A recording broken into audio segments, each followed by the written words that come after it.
Hello, everybody, and welcome back to the Enterprise. I've been doing this a lot, Aaron, and I like Aaron's on the show, but I've been doing like this Vanna White thing. It's something like, here we are A grand gesture. yeah, pick a vowel or Yes. something like that or whatever. Anyways, we are back again talking with Mr. Aaron up in the Seattle area. We were just talking fall, but Aaron, I'm going to kick it off with a question, just because I am ignorant to this fact. I know you're a big skier. When does the snow start to return up in the Seattle area? It varies widely, Does it? wildly even. We sometimes start around this time, Mm-hmm. and sometimes it doesn't really start until early January.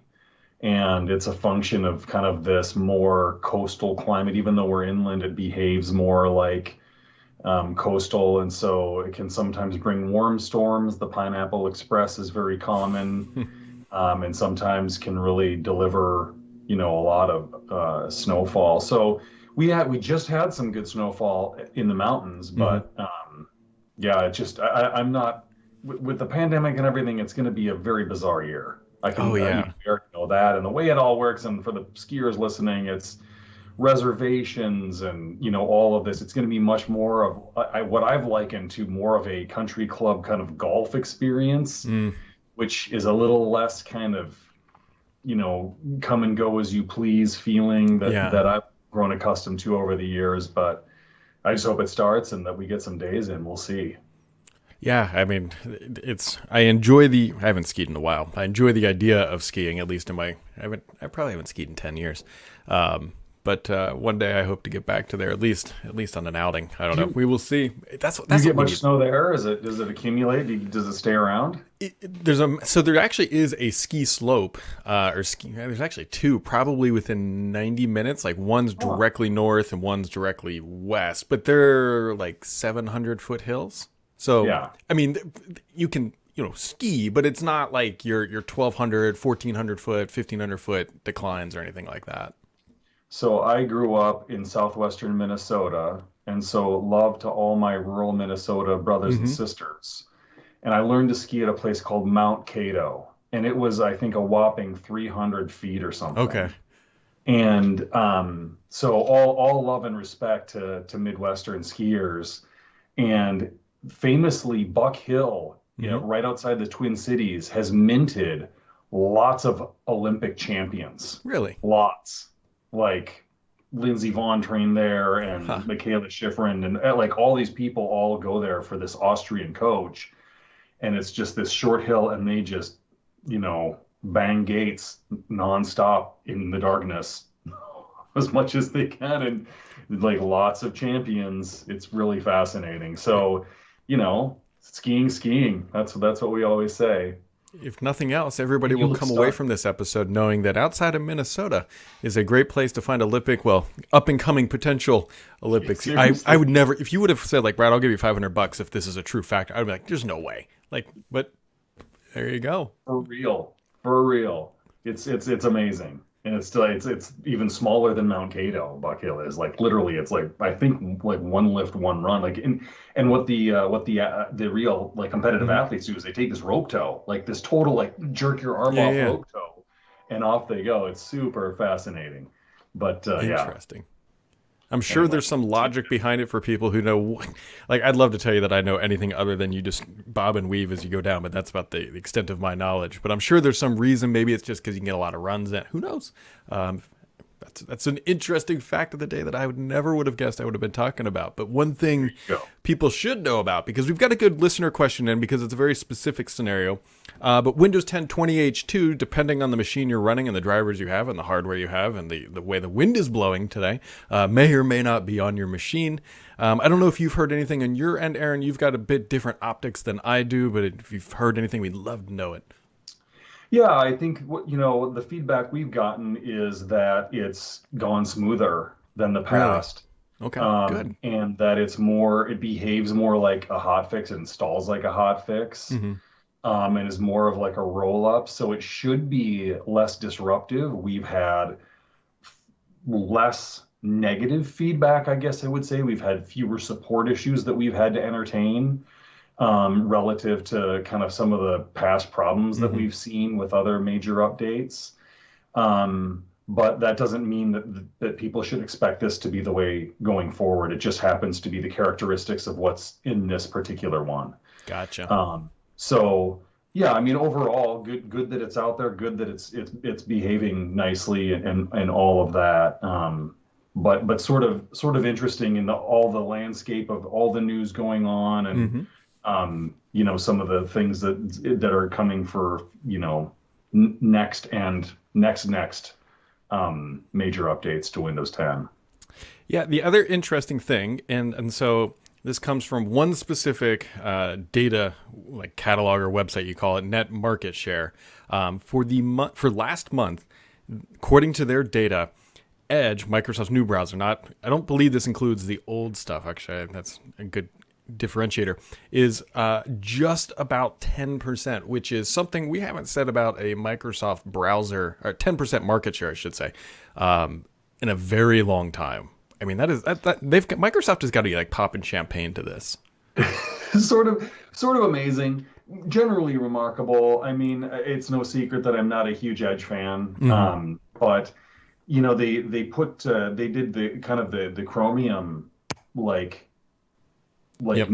basis for it, right? And I think Yep. that helped a Oh, I think that lot was a massive on driver. multiple levels. Yep. And they also deprecated IE kind of completely from Windows 10 now, Hmm. right? Like the Yep. legacy IE just kind of isn't there. So they kind of swept a bunch of old market share into that basket Hmm. and kind of forced people into that track. So, but yeah, it is still something.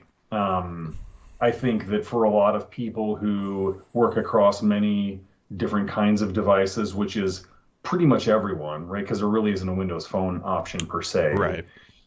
So we're all using iPhone and Windows or Android and Windows, or some of us use Mac OS and Windows Hmm. and a mobile OS.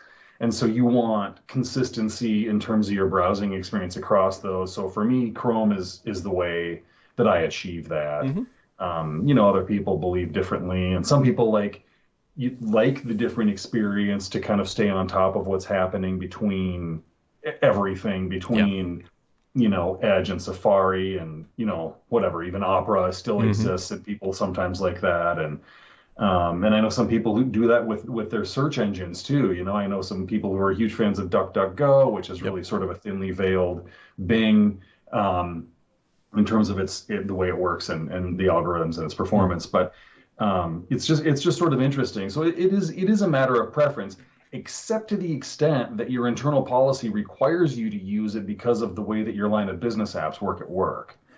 Then Oh you're sort yeah. of Yep. beholden to it, right? Which Which is that makes probably a lot of sense. our listeners are in that camp. Hmm. But Yeah. What caused me to go look for this is there was actually a thread over on Reddit. There's a system administrator subreddit that I read quite a bit, and the thread got started by somebody dumping on Edge, and then like it was actually just filled with people that saying like, you know what, it's actually not that bad. Like, I was like, I wonder how big it is, because I mean that's a huge subreddit, and a lot of people were saying it's not that bad, and then you go look over and see it's like 10% market share. That's not a bad thing for Microsoft. yeah, yeah, I'm glad for them. I mean, it certainly started out poorly. Yeah. The first release of Edge I started using, and that's what really gave me a bad taste. I was like, man, this doesn't even work with SharePoint Hmm. very well, right? And that's when I was like, man, this has a ways to go. And it certainly has come around. And I think again, the move to Chromium was a very, very savvy, kind of progressive move on Microsoft's part. It's very much the new Microsoft way, and that certainly tipped the scales. But we'll see where it goes from here, Yep. right? Especially given sort of going back to the update cadence, like the big picture, how this is going to play out, prospective UI changes, um, maybe it's sort of an inconsistent cadence of release too, sort of some hints in the wild about that. Hmm. So, you know, we'll see. It could be an interesting road for edge users, It and really maybe could maybe be. to the positive though, Yeah. right? I mean, we're all, from a market standpoint, we, the end user, are better off. The more competitive browsers that are out there, the Yep. better, we're going to be as least options and just pushing things forward.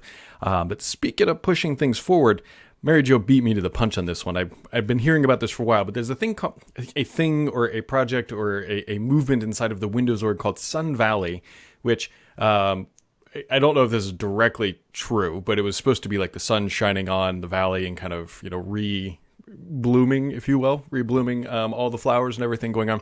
But it's supposed to be a UI update that is going to be happening approximately about a year from now. The big things we don't know, there's the obvious that, Aaron, we have talked about, like, hey, Windows 10X UI functionality coming over to standard desktop. It might be part of that. The hilarious thing to me is Fluent, which has been just wafting around the Microsoft world for 3 years now, I think. Yeah. So for those listening only, I'm shaking my head a little bit. This seems like history repeating. Yes. Backing up to the code name, I love the code names. I'm just a sucker for them because I wonder who came up with them and stuff. And very big fan of code names. Intel has the richest, right? And they have a way that they do it where the team that's kind of spearheading it, someone gets to name it, and it's been a lot of lakes lately, and it's always usually someone has like a vacation home or it's their favorite place or whatever, Ice Lake or whatever. And so I figured that there was probably someone on the Windows team who's a huge Sun Valley fan, and I was like, oh, that's great, I mean, this beautiful destination in the middle of Idaho. But I wouldn't be surprised if there was some fanciful vision for the way that this is going to transform the way that we consume things, and that's the idea. But it speaks back to one of the core problems, which is this almost like a brand association run amok kind of situation. Yep. So take a walk with me back down memory lane here, and let's think about what was it? Metro. Yes, Metro. Oh, and Metro just went bananas, right? Yes. And everything was Metro. It's like, no, calm down with Metro. Calm down, Metro. Dialing back even further, .NET. And there was, for a time, .NET Server. Well, that got so confusing that now .NET's been dialed back into just the .NET framework, right? So there is,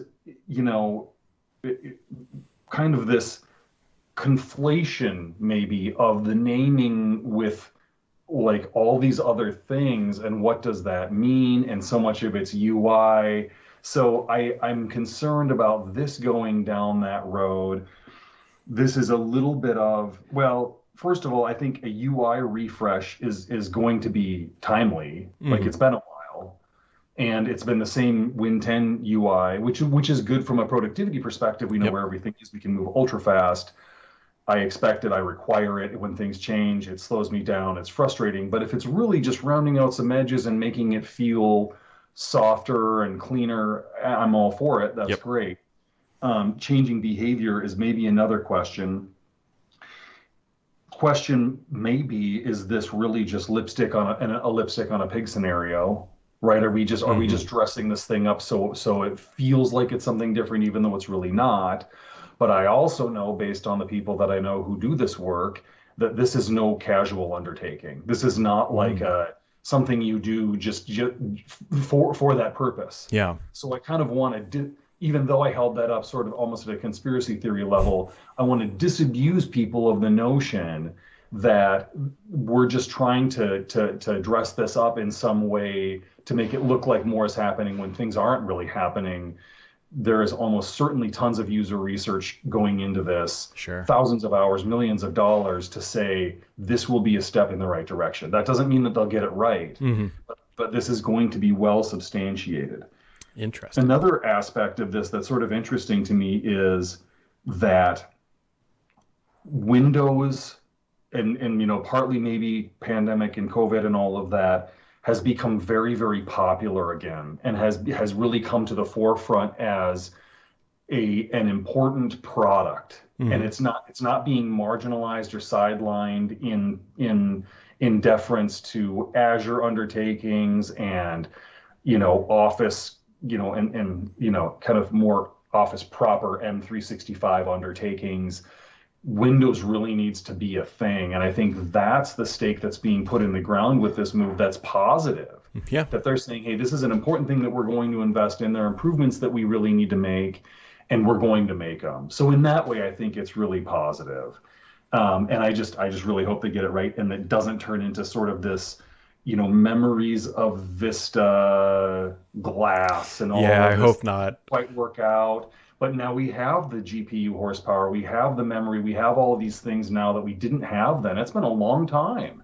So maybe, some of those really aspirational things where they got a little bit out over their tips, to extend the ski metaphor I was here. about to say that's a Um, good skiing tie-in right yes, there. a nice segue. Maybe it's time and it's coming around and they're going to really nail it. And I really hope they do, and it would benefit all of us. Yeah. But either way, a positive, I think, step for those of us who have always believed in and never given up hope in the Windows platform, right? This definitely says Windows is not dead. This is Microsoft saying Windows is not Hmm. dead, in spite of a few indications here and there saying, well, this cash cow can just keep producing money while we make our other investments. Well, they're saying we're going to reinvest in this. We're going to double down again on this. And I think that's positive for consumers. That's positive for enterprise. No question about it. The interesting thing about this, and I will laugh as I cry while I write the post if Microsoft does this. So typically what Microsoft had been doing for at least the past, we'll say, year and a half, 2 years, is that they would do features in the spring and then sort of a stability release in the fall, because that's the release that's supposed to be supported for 30 months. Now, according to what we've heard so far, this UI refresh is going to land in the fall, which means, are they going to change their support mechanisms to, like, it doesn't make a lot of sense to have a big change in the fall and then everyone like, hey, go run that for 30 months when it's not stable. Right, and or is Mary Jo right, saying this will be the only release in 21? Yeah, Right, that could be it too. that's the other piece here that's sort of a bit of a head scratcher, is like, well, are they going to go to a once a year major update? And then, man, again, like we've talked about on this show multiple times in the past, that starts to sound a lot like the Windows of old. The way that Windows was managed and Yes. released of old. Yes. And, boy, that sort of is another brick in this wall of our thesis, my thesis in particular. And again, going back to past discussions you and I have had, that it's more like it's always been than something completely new and different that's one OS forever. It's not. It is simply not. And even, 20H2 that's out now Hmm. is more evidence of that. Yeah, it's stable because it was in the long-term service channel for a long time, and there was a lot more testing and validation. And as you pointed out, it's the second one of the year, so it's not as big, it's not as feature heavy, so there's less stuff to break. But yeah, this does reek of the old way of doing it, but maybe for good reason, right? Again, the big investment, more work going into this, not a trivial undertaking. Therefore, let's Yep. take our time, let's test it right, let's get it in the dev channel early, let's get lots of feedback, let's do lots of user testing, and then let's release it in the wild, having validated that, working also with the OEMs to make sure that the devices are going to support it properly, and that we've Hmm. got a future with this thing versus the ways of old. So It'll be you talking about one update per year kind of reminded me of gosh, I think it was the last CES I went to, because I didn't go to one, not this year but the previous year. It was when Terry Myerson was still leading Windows for Microsoft before he had left. Myself and like Paul and I think Mary Jo, and there might have been one other person there. We had breakfast with Terry Myerson at CES because he was doing a speech in that evening and invited us out for breakfast, and like, I mean, who's going to say no to that? sure. And we asked him, we asked him, like, why doesn't Windows go to just one update per year? And he waffed, like he totally dodged it and said, well, we think our enterprise customers will get sorted and up to speed and all that stuff. And I think it was Paul. He said, Terry, they're not going to do that. Yeah, right, Just exactly. like we all knew at the time. And he's like, they'll adapt. It'll be fine. And like, here we are 5-6 years later, whatever we're at. And we all agree that one update's still the right way to go. Yeah. Yeah, a little better, a little more convenient, and that's what we're seeing. I mean, we have a slightly more technical employee base, and Hmm. so we have a little more discretion in terms of major updates. Patches have to go out, and we police those who don't restart in time, apply updates and restart in time. But major updates, we leave a little bit up to the user, and their discretion for a variety of reasons. But I know that most organizations just do it once a year. I mean, for a Yep. ton of reasons. It takes Yeah. time, it's disruptive. You're then triaging a bunch of problems, and when you probably just were policing up the old ones, and why do you want to invite that undertaking twice a year? So, yeah, Yep. I'm with you. So, speaking of updates here, this is a good little segue. There was a question we got from Finley writing in. He says, I work for a company that rents out environmental instrumentation. With each system, we send out a PC, typically a Panasonic Toughbook, configured with the software it needs to be for monitoring and censoring and everything else. With each new iteration of Windows 10, they make it harder to configure a PC with a local account. Going forward, is there a recommendation to approach to configuring Windows 10 user account for a PC that is used by numerous users? And what he was getting at there is they've got a bunch of Panasonic Toughbooks. They hand these things out and they want local accounts, not linked accounts. You got any top tips for him? Yeah, I mean, so that's sort of an interesting scenario. And this is almost like a service provider scenario. Mm-hmm. Like these devices go out to people who are not employees, it sounds like, and then they do some work for some period of time and they come back. And it sounds like the problem is some configuration management that becomes unsustainable because of the way that Windows treats local accounts Yep. because of updates. Um, there are a couple ways to handle it, and it's interesting because then the tough book is sort of interesting. It's much less about the tough book, but the tough book is fun because it is, the device of choice for law enforcement, and it really is a authentically, highly ruggedized device. As a result, the way that Windows lands on it is sometimes not as graceful, Mm-hmm. meaning that it is designed in such a way that if you don't treat the drivers right, then it goes poorly for you. And you don't get the benefit of what an awesome device those things really are. I mean, they are very expensive for a reason, right? I mean, they can use Yep. them inside of airplane wings where there are like jet fuel vapors still, and you don't have a fire risk. I mean, Mm-hmm. they've been spec to the moon for that. Super fascinating. But the reason that that is relevant is that if you're going to refresh them regularly, you're going to be doing battle with that. But it may or may not be a problem, right? And of course, selfishly, we think we've got all the answers. But there's a non-smart deploy answer, which is there's maybe a non-smart deploy answer, which is kiosk mode is maybe something to look at. It may or may not work in this scenario. I'd have to learn more from Finley, and thanks for the question. But um, the alternative is to just build it into the way that you manage the devices kind of institutionally.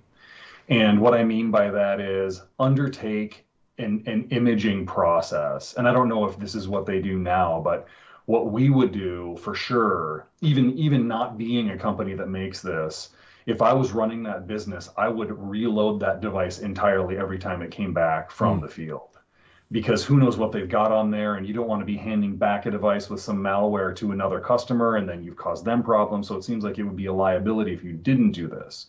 So assuming that you did that, the way to deal with the user account problem is to take the smart deploy approach. And you can take this approach without our product. It's just the better way to do it, which is to build your reference computer in a virtual machine.